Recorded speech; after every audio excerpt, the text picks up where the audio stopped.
continuación, el equipo 3, conformado por las estudiantes Castillo Reyes Rocío Andrea, García Santiago Andrea Michel, Miranda Ramón Diana Sofía y Muciño Galicia Gema, expondremos la ponencia número 11, Calidad de la atmósfera en la zona metropolitana del Valle de México. Los objetivos principales son identificar y dar a conocer los conceptos de la calidad del aire en la zona metropolitana del Valle de México, dar a conocer una de las más grandes problemáticas para los habitantes de la zona metropolitana del Valle de México. Y por último, hacer de nuestro conocimiento los niveles máximos de los contaminantes permitidos y considerados sanos en la zona metropolitana del Valle de México. La zona metropolitana del Valle de México está conformada por las 16 delegaciones de la Ciudad de México, 37 municipios conurbados del Estado de México y uno del Estado de Hidalgo. Es una zona donde el comercio y el sistema urbano ha rebasado los límites políticos y resultó en una integración de la zona.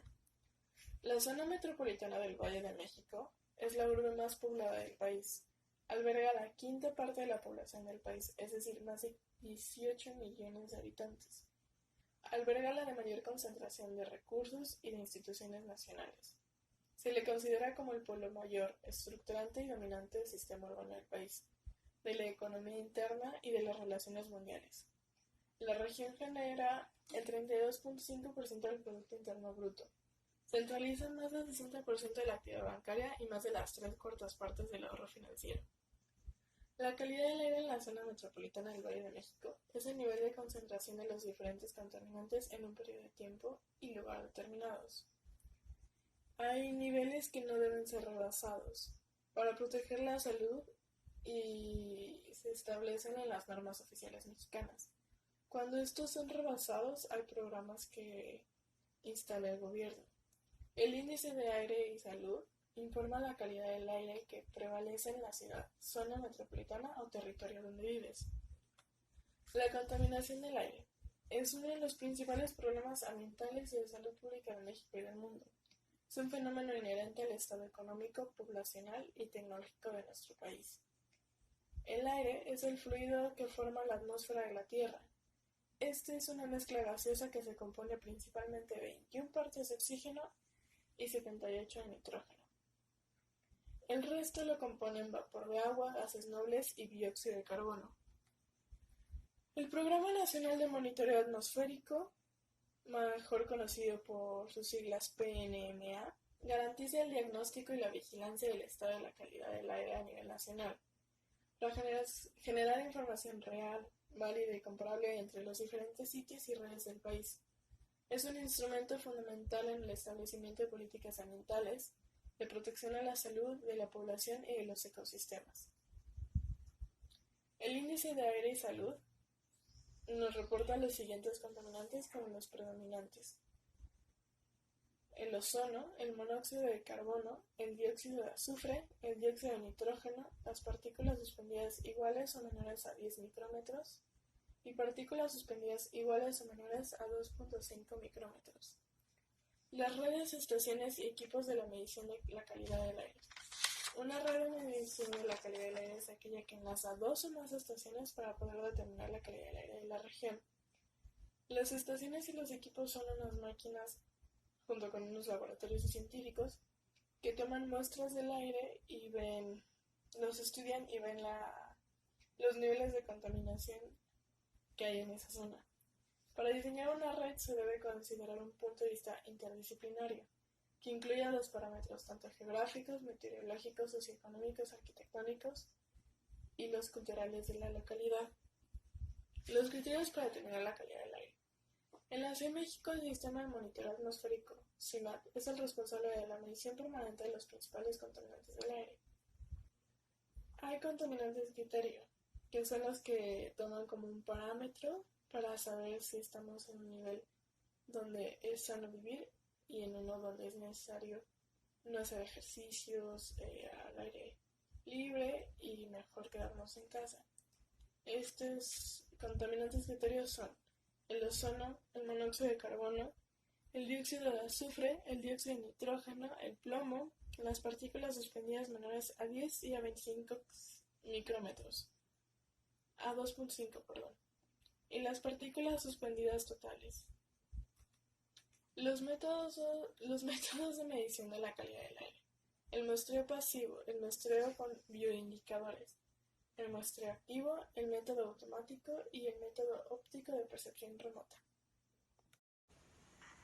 Hay diferentes tipos de emisiones. Una de estas es la de emisión atmosférica, que es el vertido de determinadas sustancias a la atmósfera. Las plantas termoeléctricas son consideradas fuentes importantes de emisiones atmosféricas y pueden afectar a la calidad del aire en el área local o regional.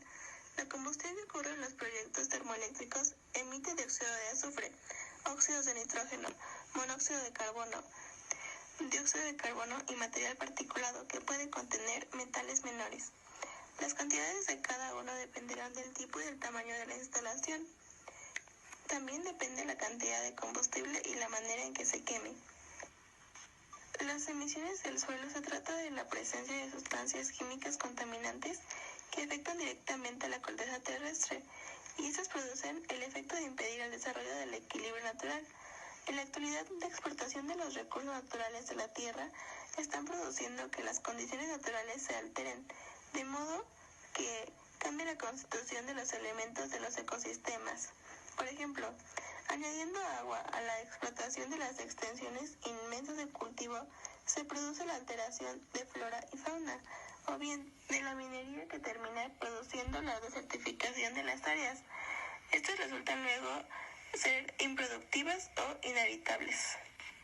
Las emisiones acústicas se refieren a la presencia de niveles de frecuencia sonora que alteran las condiciones en las cuales se desarrollan los seres vivos de una zona natural. Cantidad de contaminantes por actividad.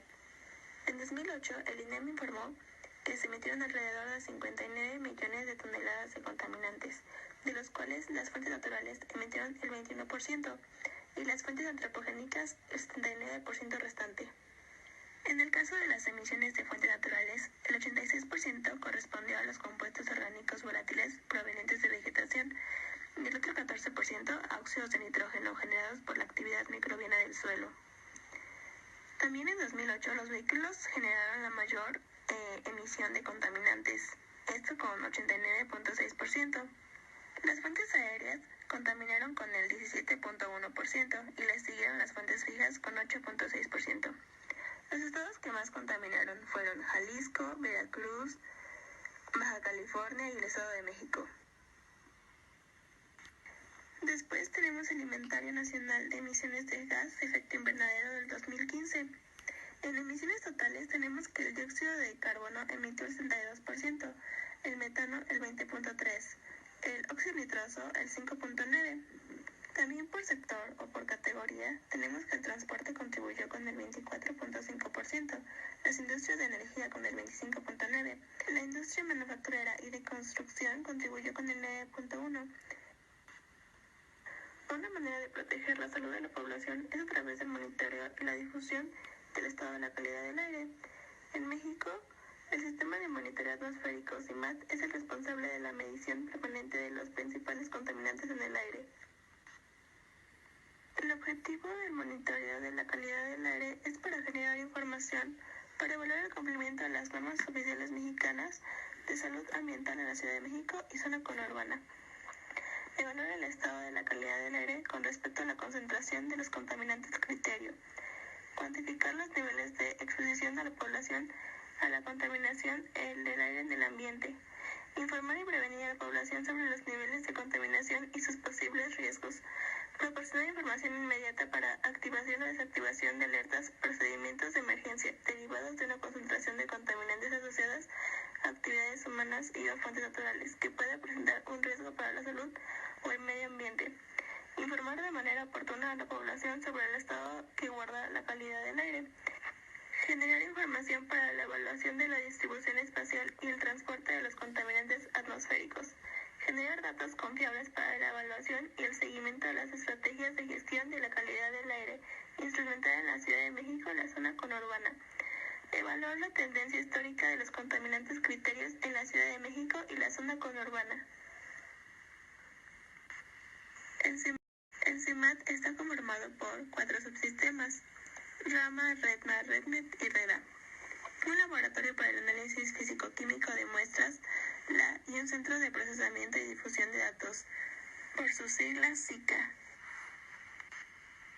La red automática de monitoreo atmosférico RAMA utiliza equipos continuos para la medición de dióxido de azufre, monóxido de carbono, dióxido de nitrógeno, ozono, PM10, PM2.5. Está integrada por 34 estaciones de monitoreo y cuenta con un laboratorio para el mantenimiento y calibración de los equipos de monitoreo. La Red Manual de Monitoreo Atmosférico REDMA es responsable de la recolección de muestras de partículas suspendidas para su análisis gravimétrico y la determinación de metales pesados, principalmente plomo. Esta red está integrada por 10 sitios y utiliza equipos manuales para el muestreo que se realiza una vez cada 6 días. La Red de Meteorología y Radiación Solar, REDMET, está integrada por 26 sitios con equipos continuos para la medición de las principales variables meteorológicas de la superficie, como son temperatura, humedad relativa, dirección y velocidad del viento. También está la radiación solar y la presión barométrica. La red de depósito atmosférico REDA utiliza equipos semiautomáticos para la recolección de muestras de depósito seco, o sea, polvo sedimentable, y depósito húmedo, así como lluvia, granizo, nieve y rocío. Esta cuenta con 16 sitios de muestreo, y en las muestras de depósito húmedo se realiza un análisis físico-químico para conocer las características físicas de la precipitación, su composición y acidez. El muestreo se realiza una vez cada 7 días. El Laboratorio de Análisis Ambiental, es el área responsable del análisis físico-químico de las muestras recolectadas por diferentes redes de monitoreo. Cuenta con un laboratorio para análisis elemental, cromatografía de gases, gravimetría y estudio de aerosoles. El Centro de Información de la Calidad del Aire, SICA, es el repositorio de todos los datos generados por el sistema de monitoreo atmosférico, es decir, es el responsable de la validación, procesamiento y difusión de la información generada por el programa de monitoreo. Histórico de monitoreo de emisiones CIMAT. Gracias a la base de datos histórica del Sistema de Monitoreo Atmosférico de la Ciudad de México, es posible constatar la reducción en la concentración de todos los contaminantes del aire y una reducción en los contaminantes de origen primario. En la gráfica de la derecha podemos observar lo mencionado anteriormente.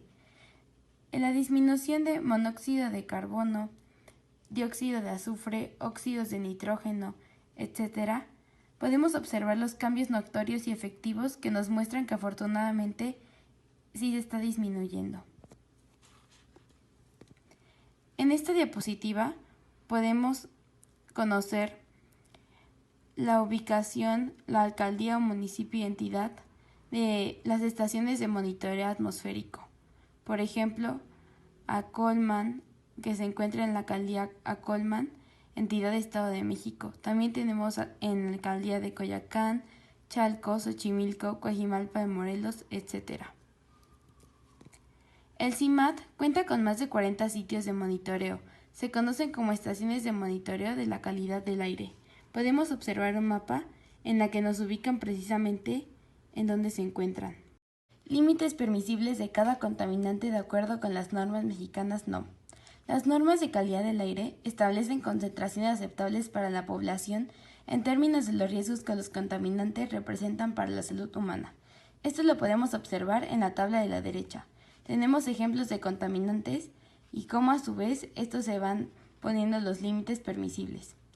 Primero tenemos los valores límite, que se clasifican en exposición aguda y exposición crónica. Exposición aguda a su vez se clasifica en concentración y tiempo promedio y frecuencia máxima aceptable. Por ejemplo, tenemos al ozono. La frecuencia máxima aceptable es ninguna vez al año si el tiempo promedio fue de 1 hora. También podemos observar en la última columna las normas oficiales mexicanas en las que se tiene anotado específicamente estos límites. Los principales de generar toda esta evidencia de impactos es la Secretaría de Salud, ya que es el órgano responsable. Índice para calificar la calidad del aire en México. El Índice Metropolitano de la Calidad del Aire es un indicador diseñado para informar a la población sobre el estado de la calidad del aire que muestra qué tan contaminado se encuentra el aire y cuáles podrían ser los efectos en la salud. El IMECA fue diseñado en 1982. Su fundamento es el Pollutant Standard Index de los Estados Unidos de América y las normas de protección a la salud vigentes. A la derecha tenemos cómo funciona este indicador. Los 5 índices del IMECA. El índice se divide en 5 categorías, cada una corresponde a un intervalo en el índice y señala el nivel de riesgo para la salud. Cuando el IMECA de cualquier contaminante criterio rebasa los 100 puntos, significa que sus niveles son perjudiciales para la salud. Abajo tenemos esta tabla. Correspondencia de concentración de contaminante y valores IMECA. 0 a 100, satisfactoria. 101 a 200, no satisfactoria. 201 a 300, mala. 301 a 500, muy mala. ¿Qué calcula el IMECA? Se calcula para 5 de los contaminantes criterio, como los que pudimos observar en la gráfica del inicio. Dióxido de azufre, monóxido de carbono, dióxido de nitrógeno, ozono y partículas suspendidas. Se representa con una escala que va de 0 a 500, donde el valor de 100 se asigna al valor indicado por la norma oficial mexicana para cada contaminante. Un valor menor a 100 se considera satisfactorio y con un bajo riesgo para la salud. Cualquier nivel superior a 100 implica ya un riesgo para la salud. Y tenemos una tabla que nos explica cada categoría y el intervalo. Primera categoría, buena. El intervalo va de 0 a 50. Se considera que no hay riesgo y se puede realizar cualquier actividad al aire libre. La siguiente es regular. De 51 a 100 es aceptable, pero aún así se recomienda que para las personas que son sensibles, como que tienen problemas respiratorios o cardiovasculares, pueden presentar síntomas moderados.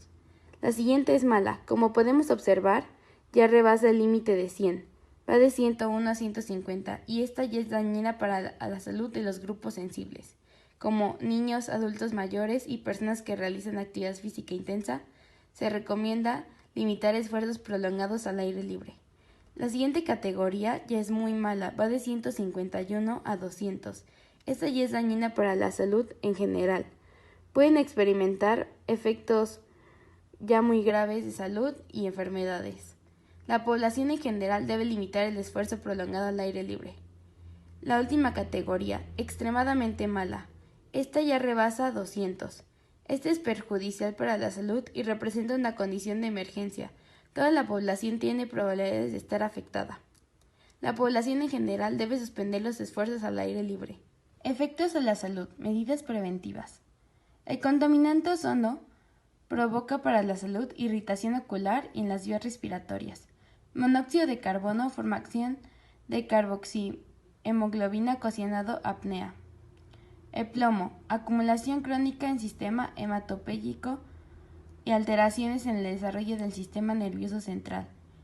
Partículas suspendidas, irritación en los tejidos respiratorios, fibrosis, asma. Dióxido de azufre, irritante, broncoconstricción, alteraciones en la función pulmonar. Y dióxido de nitrógeno, disminución en la capacidad de difusión pulmonar. Efectos sobre la salud. De 0 a 100 no hay ningún efecto nocivo y negativo para la salud, así que no es necesaria ninguna medida.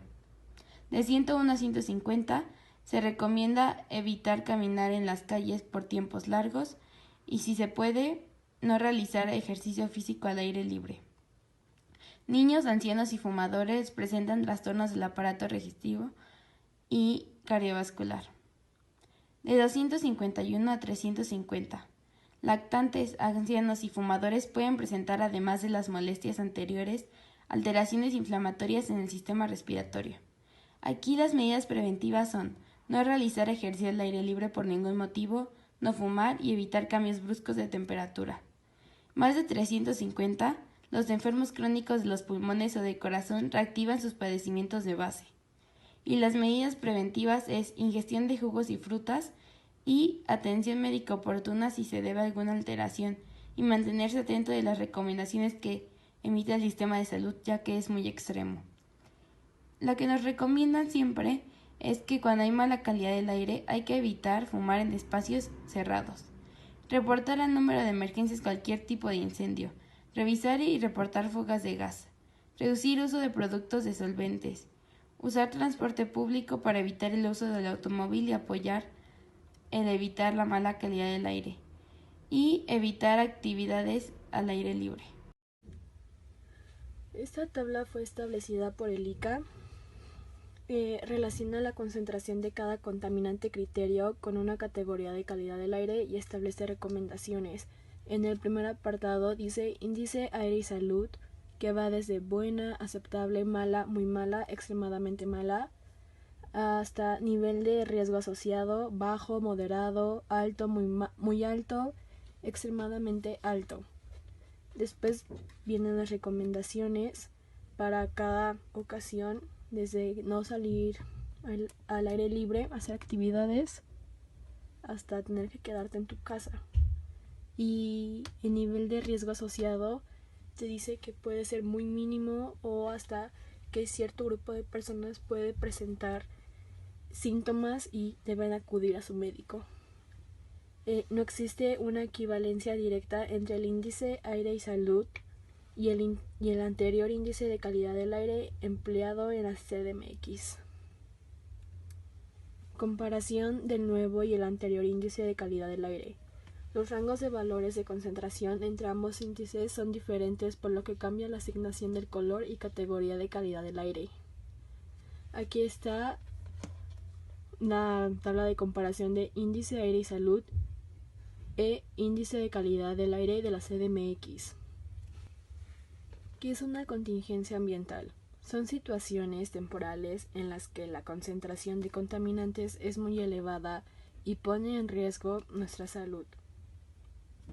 Y aquí hay un letrero donde te dicen como las principales recomendaciones ante esta alerta, y son que te asegures que los vehículos estén en buenas condiciones mecánicas, y por eso es que implementaron la tabla donde dice qué días circulan qué carros y cuáles no, para lo mismo de evitar que todo el humo que sacan pues siga contaminando.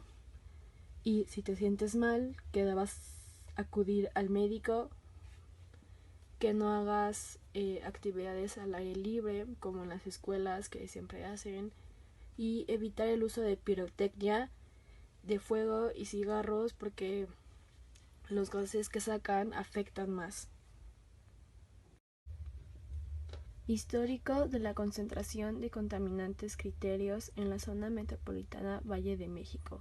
Contingencias ambientales. El programa para prevenir y responder a contingencias ambientales atmosféricas reúne un conjunto de medidas que se aplican cuando se presenta un episodio de contaminación severa por ozono, partículas menores a 10 y 2.5 micrómetros, que pone en riesgo la salud de la población en general y principalmente de los grupos sensibles, ya sea como adultos mayores o personas con problemas de respiración como el asma. Después, en estas gráficas que se llaman número de días con buena calidad del aire 2000 a 2013 de la figura 5.13, podemos ver cómo está la zona metropolitana, que en ese momento la calidad del aire era muy buena, no había contaminación por lo visto entre 300 y 350 días, o sea, básicamente durante todo el año.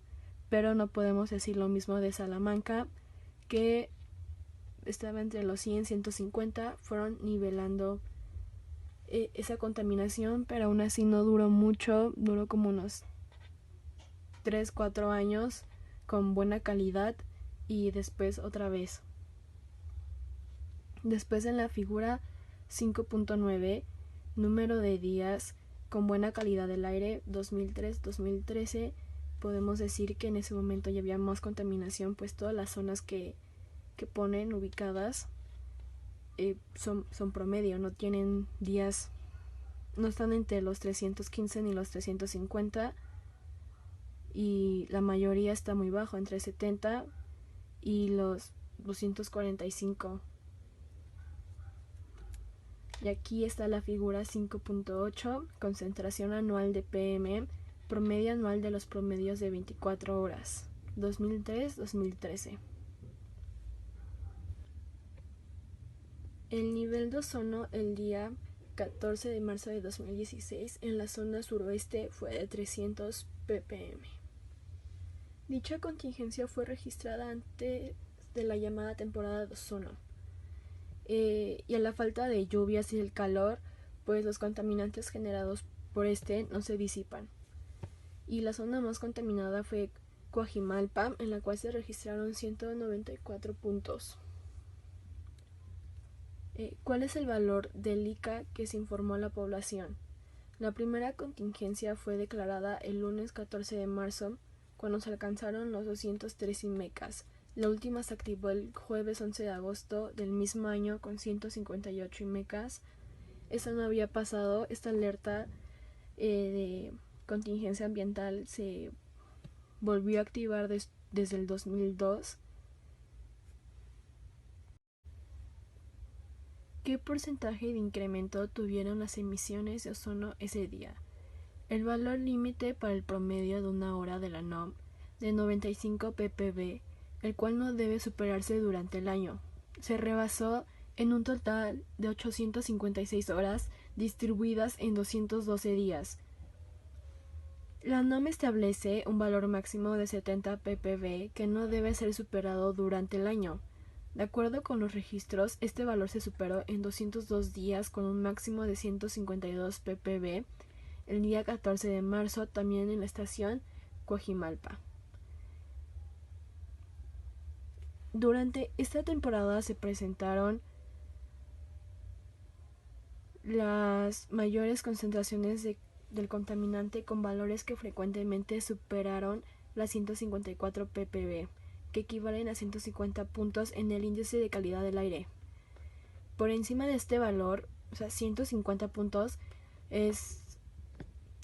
está catalogado como está promedio, está bien el aire y siempre debe de estar abajo de 150, pero si está por encima de ese valor es cuando se activa el PCCA, que es Programa para Contingencias Ambientales Atmosféricas, que es cuando las autoridades competentes, después de un análisis objetivo y monitoreo de la contaminación ambiental, deciden que o ven que ya hay pues un riesgo en el ambiente, y es cuando usan este programa para que en cada situación que se pueda hacer, todo lo que se debe de hacer y las recomendaciones. Después, esta es la tabla que es concentración de contaminantes criterio en la zona metropolitana Valle de México, y como lo mencionaba, categorías: buena, el intervalo son 0,50, la regular son 51, 100, la mala son 101, 150, y es la que es como promedio, y si está arriba de eso ya es muy mala y extremadamente mala. Y está el mensaje que sin riesgo, aceptable, dañina a la salud de los grupos sensibles, dañina a la salud, muy dañina a la salud. Está el significado de pues si es buena, qué es lo que pasa, y sus recomendaciones, al igual que si es extremadamente mala, qué es lo que pasa y sus recomendaciones. Las integrantes del equipo 3 concluimos que en esta exposición aprendimos sobre los efectos perjudiciales a corto y largo plazo en nuestra salud, y que si seguimos sin tener conciencia sobre la contaminación, llegaremos a crear un daño irreversible y se pondrán en riesgo la vida de muchas personas. También aprendimos que hay leyes y programas implementados por el gobierno encargados de monitorear la calidad del aire y así saber los niveles permitidos de contaminaciones, criterio y de los niveles permitidos de estos. Y que hasta existen leyes en las que esto esté implementado formalmente. También pudimos ver casos extremos de contaminación en el ambiente a los que ha llegado la zona metropolitana del Valle de México en los últimos años, en la que nosotros hemos sido los principales responsables.